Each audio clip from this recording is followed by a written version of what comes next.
Warning, warning, warning, warning. The apocalypse is here. The apocalypse is here. The apocalypse is here. This is the prophetess of the Most Highest God. And I am sounding the alarm. Warning, warning, warning, warning.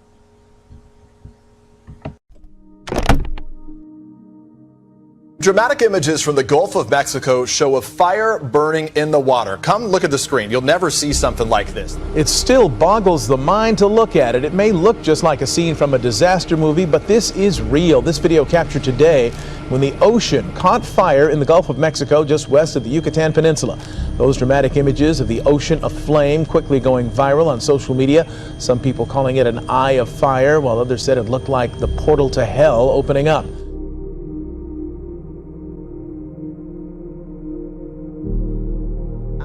Undersea gas pipeline ruptured, causing flames to bubble up from beneath the surface. That is unreal. Just describe for us what it was like. Well, thanks for having me. It was apocalyptic is really the only words I can use to describe it without exaggeration. Military aircraft have been mobilised to help evacuate towns and fight more than 130 wildfires tearing across Western Canada. There are 137 fires burning across BC. 69 of them were sparked in the last 2 days alone. The unprecedented heat wave and wildfires have left the country reeling and worried this will become the new normal. Buckled roadways and seared power lines. In the U.S., the heat is fueling 44 large fires across nearly a dozen states. Millions are suffering in the Pacific Northwest as a stalled-out heat dome drives temperatures to historic and dangerous numbers. Meanwhile, a separate heat wave is baking the east. There are new fears tonight about the lava fire burning in Northern California. It's grown rapidly and forced thousands to evacuate. Officials are concerned that the dangerous heat could prompt more fires. Lightning, that is also a concern. It's responsible for so many of the fires in the BC interior. 12,000 lightning strikes on Thursday alone, including in Kamloops, where residents in 2 neighborhoods were forced to evacuate. A huge search and rescue operation is underway in Japan tonight after a landslide swept away an entire section of a city. The disaster was triggered by heavy rains and more than a dozen people are missing. Locals could hear it before they could see it. A wall of water and mud collecting everything in its way. Furniture, cars, entire homes swept up in its rage. Power poles exploding as they were torn from their foundations. This driver, while trying to avoid the initial trickle, unknowingly turns into the path of destruction. The landslide struck in the seaside city of Atami, 2 hours south of Tokyo. The concoction of debris and earth continuing to creep through the streets long after the moment of impact. At least 19 people are missing, with 10 homes destroyed. A search and rescue mission now underway. Those who are high enough to be safe left in disbelief, recording the extent of the devastation. The region had been battered by heavy rain for several days, causing widespread flooding and smaller landslips like this one, precursors to a force no one saw coming. This is NBC Bay Area News Tonight. I'm Raj Mathai. We'll start with our breaking news. That sharp jolt and some shaking on this Monday evening. A 3.9 magnitude earthquake about 30 minutes ago. This was felt in many parts of the Bay Area. The East Bay, where it was centered, the Peninsula, San Francisco, Marin County, just about everywhere. A lot of people telling us this was the strongest quake they felt in years. We were getting reaction from some of our viewers, showing us what the moments were like inside of their homes as things were starting to rattle and shake during this 3.9 magnitude earthquake. Folks that I got a chance to talk with in this neighborhood nearby the epicenter say they definitely felt the intensity of it. Probably going to see a lot of this. This video, you see this chandelier swinging. This is in San Francisco. Obviously, we also expect a lot of liquor stores perhaps to lose some of their inventory and grocery stores as well. And I took to Twitter right afterwards and got some responses from people on Twitter, people in Clayton, Half Moon Bay, Emeryville, Berkeley, Oakland. A lot of people reporting feeling that earthquake today. One person in Oakland says, my entire house shook and my dog is confused. TR from Donahue from Berkeley says it was a quick and strong earthquake in Berkeley. And even our writer who works from home in San Francisco says that her apartment felt like there was a bubble underneath it. So it definitely was a very noticeable. The color coding on this map, shaking intensity increases as you get into the yellow and the orange. And what's kind of unique here is from San Ramon to Danville, there's some pretty moderate shaking that occurred relatively far away from where this quake's epicenter was. As you see from San Leandro to Hayward into Oakland, people reporting this shaking intensity being felt from San Francisco down through Daly City, and a few stations actually picking up some of that light to moderate shaking, if you look closely here, all the way down to Santa Cruz and almost to Morgan Hill. So if an earthquake of this size now revised to 3.9. Your first experiences as well, wasn't it?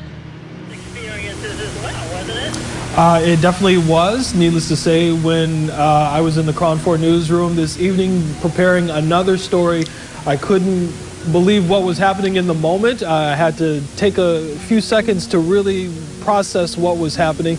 As I told Vicky and Grant at 9 o'clock, I'm from Texas. There, we're used to walking on the ground, moving on the ground, not having the ground move on us. I also called my mom to let her know what was happening today, so she's not too worried about me. She just wanted to make sure I'm all right. But look at the difference between last year and this year. Extraordinary drought across the West, the worst we have ever seen. Now, 7 News on your side amid increasing reports of birds, hundreds of them, found blind, dead, or dying right here in the DMV. And we want to warn you that some of these images are difficult to see. Yeah, this is a rough one. So what do you do, though, if you find one of these birds near your home? Here's 7 News' Heather Graff now with advice from wildlife experts and the search for answers about why this is happening. According to a report in the Washington Post, an unusual number of blind birds have been found dead or dying around Washington, D.C. lately, and wildlife experts say they have no idea why. The calls keep coming here at the Animal Welfare League of Arlington.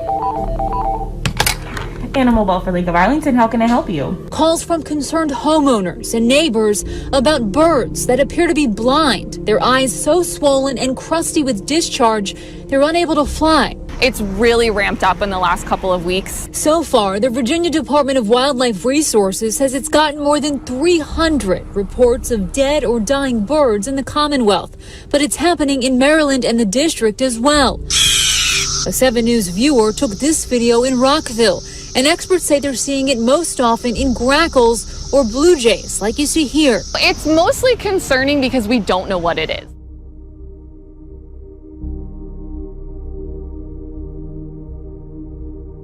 As one expert at the Wildlife Resources Department put it, the volume of reports and clinical signs are not suggestive of something they've seen routinely in the area, so they might be dealing with an emerging or novel issue.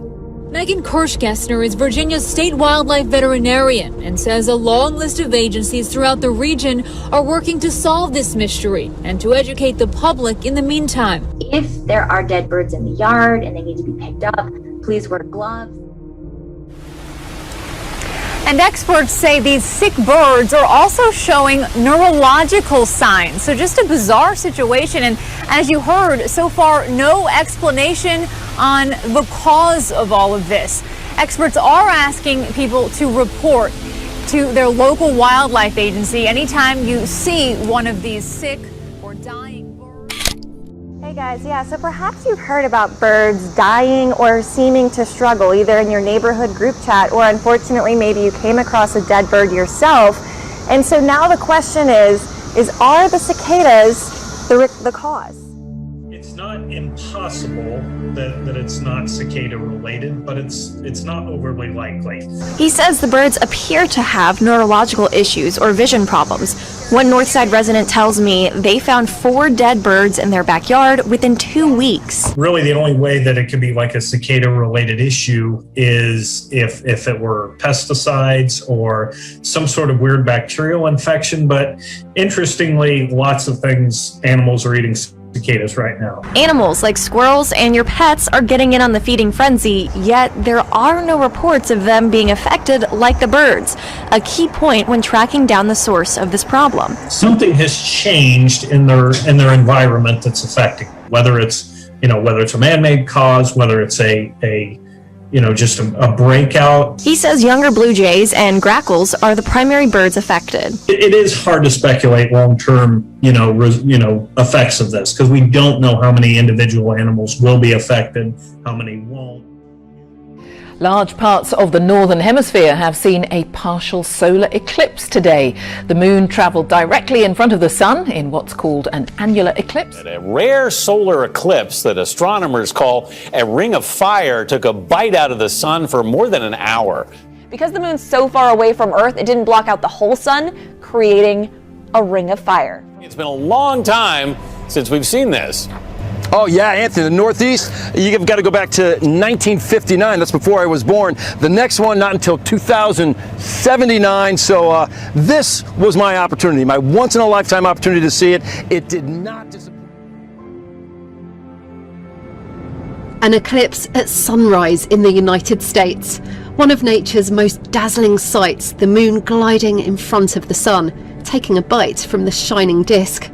And this was the view from Canada, where the northernmost parts of the world were treated to a full spectacle. As it was rising, it was something to see, and you had all kinds of iconic pictures around the Northeast. The sun rose over that iconic New York City skyline. Great shots from the Jersey Shore as well. But today's event has delighted many around the world with a display of a true celestial wonder.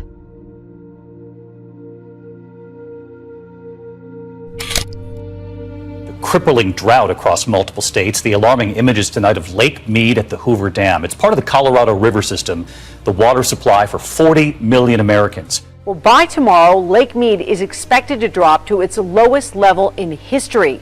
Some 40 million people, including all of us right here in Clark County, rely on the reservoir for water.